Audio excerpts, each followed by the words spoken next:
જય સ્વામિનારાયણ.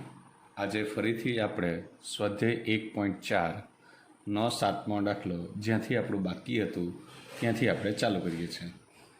7મા દાખલામાં આપણે એમ જોવાનું છે, ગણ એ આપેલો છે, બી આપેલો છે, સી અને ડી, અને તે ગુણધર્મની રીતે આપેલો છે.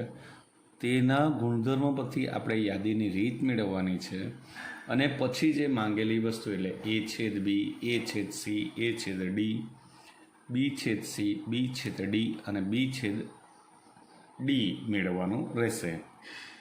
તો તેમાં પહેલું છે 7મું, એક્સ જ્યાં એક્સ પ્રાકૃતિક સંખ્યા. એક્સ જ્યાં એક્સ પ્રાકૃતિક સંખ્યા એટલે આપણે પ્રાકૃતિક સંખ્યાનો ગણ લખવાનો છે. તો એ પ્રાકૃતિક સંખ્યાનો ગણ થશે 1, 2, 3, 4, 5 ડોટ ડોટ ડોટ. બી યુગ્મ પ્રાકૃતિક સંખ્યા. યુગ્મ પ્રાકૃતિક સંખ્યા એટલે 2, 4, 6, 8, 10 ડોટ ડોટ ડોટ. સી અયુગ્મ પ્રાકૃતિક સંખ્યા. અયુગ્મ એટલે 1, 3, 5, 7, 9 ડોટ ડોટ ડોટ. ડી અવિભાજ્ય સંખ્યા એટલે 2, 3, 5, 7, 11 ડોટ ડોટ ડોટ. હવે આ આપણે ગુણધર્મની રીત આપેલી હતી, તેના પરથી આપણે યાદીની રીત મેળવી. આ યાદીની રીતે મેળવ્યો ગણ. અને હવે આપણે એ છેદ બી મેળવવું હોય તો એ બરાબર 1, 2, 3, 4, 5 dot dot dot dot dot છેદ શું કહેલું છે બી એટલે 2, 4, 6, 8, 10 ડોટ ડોટ. આમાં તો બધી જ પ્રાકૃતિક સંખ્યા આવેલી છે. તેનો છેદ યુગ્મ પ્રાકૃતિક. છેદ ગણ એટલે બંનેમાં આવેલા હોય તો 2 આમાં બી આવેલો, આમાં બી આવેલો, 4 આમાં બી આવેલો, આમાં બી આવેલો, 6 આમાં બી, એટલે બધી જ યુગ્મ પ્રાકૃતિક સંખ્યાઓ પ્રાકૃતિક સંખ્યામાં આવશે. એટલે હમણાં અહીંયા લખાશે આપણાથી 2, 4, 6, 8, 10 ડોટ ડોટ ડોટ. આવી રીતે આપણાથી એને જવાબ લખી શકાય. અને યાદીની રીત કહીશું. જો ગુણધર્મની રીતે માગવામાં આવે તો એક્સ જ્યાં એક્સ એ યુગ્મ પ્રાકૃતિક સંખ્યા. યુગ્મ પ્રાકૃતિક સંખ્યા એનો મતલબ એમ થયો એ છેદ બી બરાબર બી. હવે આપણે બીજો દાખલો છે એ છેદ સી. એ એટલે શું છે દીકરા? પ્રાકૃતિક સંખ્યા એટલે 1, 2, 3, 4 ડોટ ડોટ ડોટ છેદ સી એટલે અયુગ્મ પ્રાકૃતિક સંખ્યા એટલે 1, 3, 5, 7 ડોટ ડોટ ડોટ. છેદગણ એટલે બંનેમાં આવેલા હોય તેવું, એટલે આપણો જવાબ થશે 1, 3, 5, 7 ડોટ ડોટ ડોટ. કે જેને આપણે લખીશું એક્સ જ્યાં એક્સ. એક્સ જ્યાં એક્સ એ અયુગ્મ પ્રાકૃતિક સંખ્યા. અયુગ્મ પ્રાકૃતિક સંખ્યા. હવે એ છેદ ડી લેવાનો છે. તો એ એટલે આપણને ખબર છે પ્રાકૃતિક સંખ્યા એટલે 1, 2, 3 ડોટ ડોટ ડોટ છેદ ડી. ડી એટલે આપણા માટે શું હતું? અવિભાજ્ય સંખ્યા. અવિભાજ્ય સંખ્યા એટલે શું? 2, 3, 5, 7, 11, 13, 17 એવું આવી શકે. તો એનો છેદગણ બી પાછો પ્રાકૃતિક સંખ્યા સાથેનો અવિભાજ્ય સંખ્યાનો છેદગણ એટલે પાછું આ 2, 3, 5, 7 ડોટ ડોટ ડોટ. કે જેને આપણે અયુગ્મ સંખ્યા એટલે કે ડી કહીશું. આને આપણે સી કહીશું. હવે બી છે સી.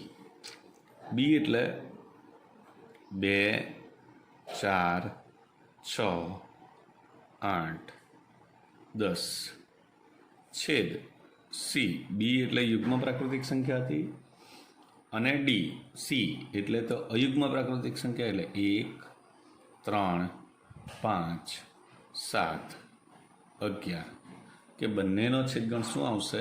ખાલી ગણ આવશે. શું આવશે? ખાલી ગણ આવશે. હવે બી છેદ ડી. બી એટલે શું? યુગ્મ પ્રાકૃતિક સંખ્યા કે 2 4 6 ડોટ ડોટ છેદ ડી. ડી એટલે શું? તો અવિભાજ્ય સંખ્યા. તે શું આવશે? 2 5 3 5 7 ડોટ ડોટ ડોટ. તો બી છેદ ડી માં માત્ર ને માત્ર 2 આવશે, બાકીના આવશે નહીં. હવે સી. તો સીમાં કેવું છે? સી એટલે અયુગ્મ પ્રાકૃતિક સંખ્યા એટલે 1 3 5 7 ડોટ ડોટ ડોટ. ડી એટલે અવિભાજ્ય સંખ્યા એટલે 2 3 5 7 ડોટ ડોટ ડોટ.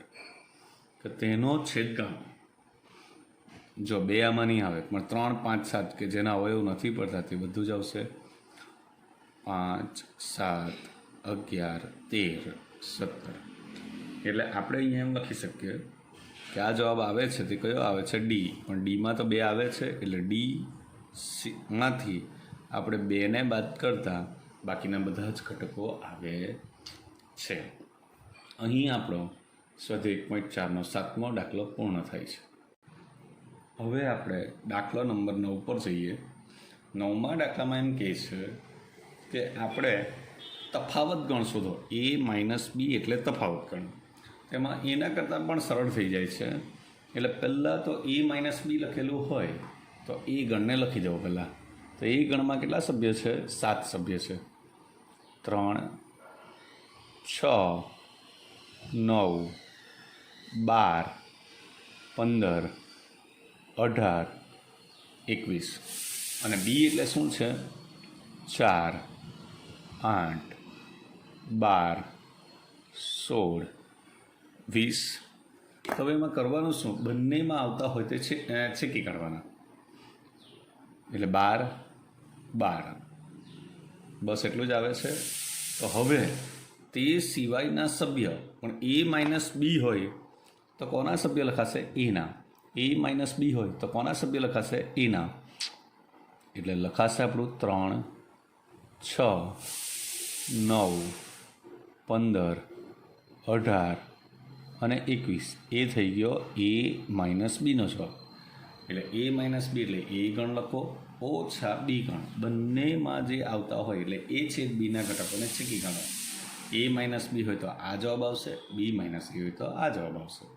હવે એ માઇનસ સી. તો એમાં પાછા 7 ઘટકો છે. 3 6 9 12 15 18 21. સી એટલે 2 4 6 8 10 12 14 અને 18. જો આને સીમાં 18 આપેલો નથી, 16 આપેલું છે. આ 16 છે, 16 આપેલું છે. તો હવે જો એમાં બંનેમાં આવતા હોય તેવા જો આપણે છેકી કરીએ તો 12 એક આવે છે બંનેમાં, 12 જ. એટલે તે સિવાયના આપણે એ માઇનસ સી એટલે કોના લખાશે? એના ઘટકો. એના ઘટકો લખાય એટલે 3 6 9 15 18 અને 21. હવે એ માઇનસ ડી લેવું હોય તો ફરીથી એના ઘટકો લખવાના. 3 6 9 12 15 18 21. અને ડી એટલે 5 10 15 અને 20. પાછા આપણે બંનેમાં હોય તેવા ઘટકોને જો છેકી નાખવામાં આવે તો 15 એટલે આ દીકરા થઈ ગયું આ 3 6 9 12 18 અને 21 હવે બી માઇનસ એ એટલે ફરીથી આપણે શું લઈશું બી પહેલાં બી લખાશે એટલે 4 8 12 16 20 એ એટલે 3 6 9 12 15 18 21 એમાંથી આપણે કોમન હોય તેવા એટલે આમાં પણ 12 છે આમાં પણ 12 છે પણ હવે બી માઇનસ એ લખવાનું છે એટલે કોના ઘટકો લખાશે બીના બાકી રહેલા એટલે 4 8 16 અને 20 લખાશે તેવી જ રીતે હવે સી માઇનસ એ તો સીના ઘટકો પહેલાં લખવાના એ કયા આવશે 2 4 6 8 10 12 14 અને 16 એ એટલે 3 6 9 12 15 18 21 તો તેમાં સામાન્ય ઘટકો આપણે જો કાઢી નાખીએ તો 12 નીકળશે 3 નહીં નીકળે આ 6 નીકળશે 15 છે નથી 18 છે નથી 21 છે નથી તો સી માઇનસ એ એટલે કોના ઘટકો લખાશે સીના તે કયા થશે 2 4 8 10 14 અને 16 થશે હવે આપણે જો આગળ જઈએ તો ડી માઇનસ એ તો ડીના ઘટકો આપણે લખવા હોય તો ડીના ઘટકો શું છે 5 10 15 20 એના ઘટકો ઉપર જોઈએ તો 3 6 9 12 15 18 અને 21 આમાંથી કોમન કાઢી નાખ્યા ડી માઇનસ એ એટલે કોના ઘટકો લખાય ડીના ઘટકો લખાય એટલે 5 10 અને 20 લેવાશે આવી રીતે આપણે તફાવત ગણમાં ડી માઇનસ એ સુધી જવાબ મેળવ્યા હવે બી માઇનસ સી મેળવવા માટે બીના ઘટકો લખવા આપણે પાછા તો 3 6 9 12 15 18 21 સીના ઘટકો એટલે 4 8 12 16 અને 20 જો આપણે બી માઇનસ સી મેળવવું હોય તો બંનેમાં આવતા હોય તેવા જો આપણે ઘટકો કાઢી નાખીએ તો 12 એક નીકળશે બીજું કશું પણ નીકળતું નથી તો હવે બી માઇનસ સીનો જવાબ થશે 3 6 9 15 18 અને 21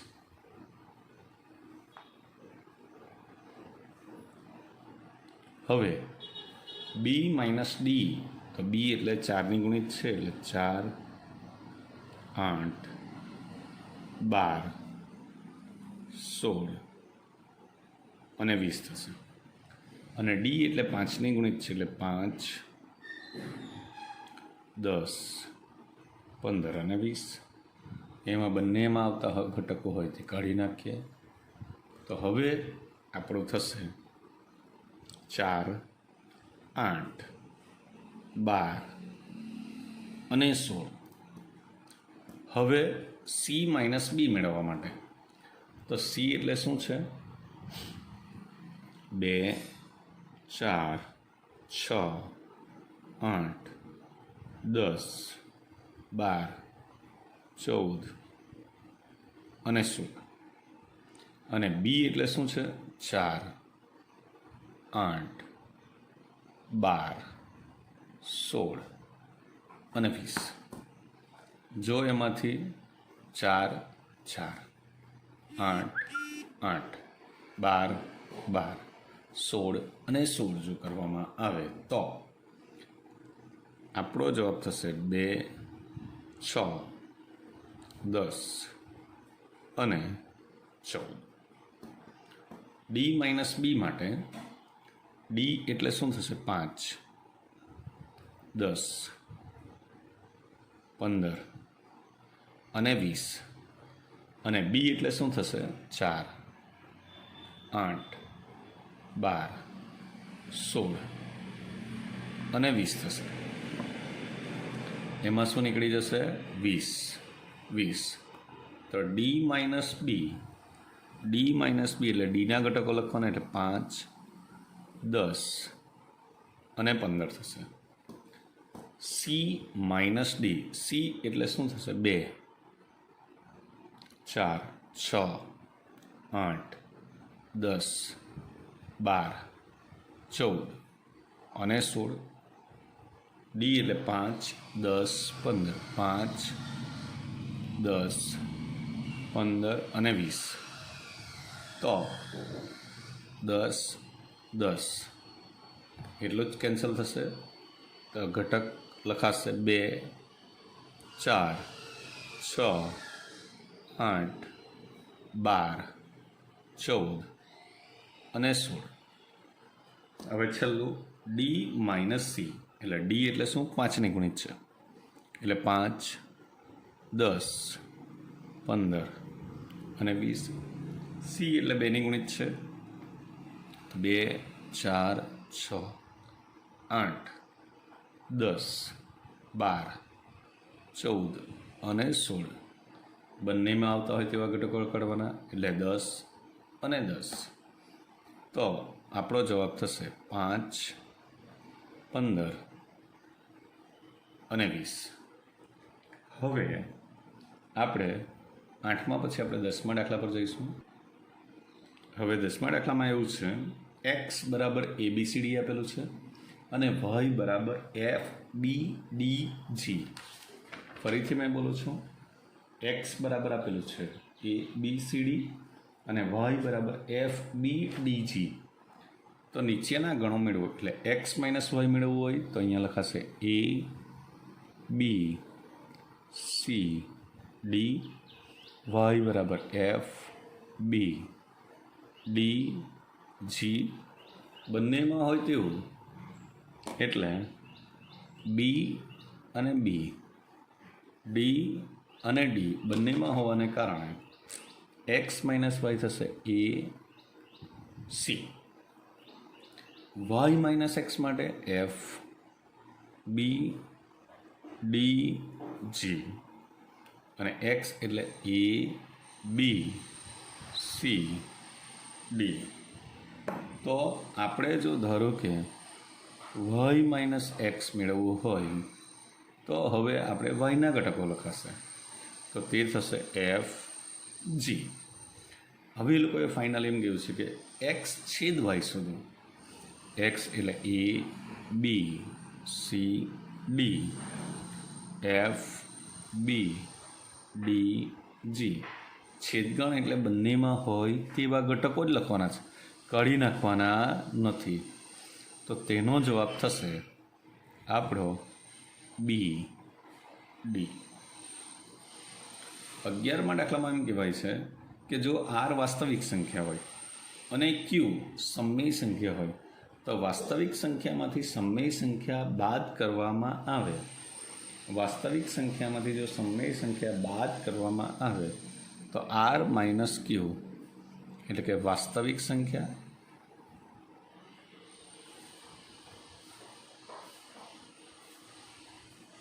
નો ગુણ માઇનસ સમય સંખ્યાનો ગુણ. જો સમય સંખ્યા લેવામાં આવે તો તમારો જવાબ થશે અસમય સંખ્યા. વાસ્તવિકમાંથી જો સમય સંખ્યા કાઢવામાં આવે તો અસમય સંખ્યાનો ગણ જવાબ તરીકે આવશે. હવે આ સ્વાધ્યાયનો છેલ્લો દાખલો છે કે નીચેના વિધાનો સત્ય છે કે અસત્ય છે તે જણાવો.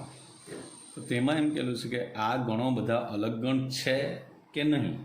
તો તેમાં માટે એવું છે કે જો બંને ગણનો છેદગણ ખાલી ગણ આવે તો અલગ ગણ, નહીં તો અલગ ગણ નથી. તો આપણે પહેલાં શોધી કાઢીએ. 2 3 4 5 છેદ 3 6.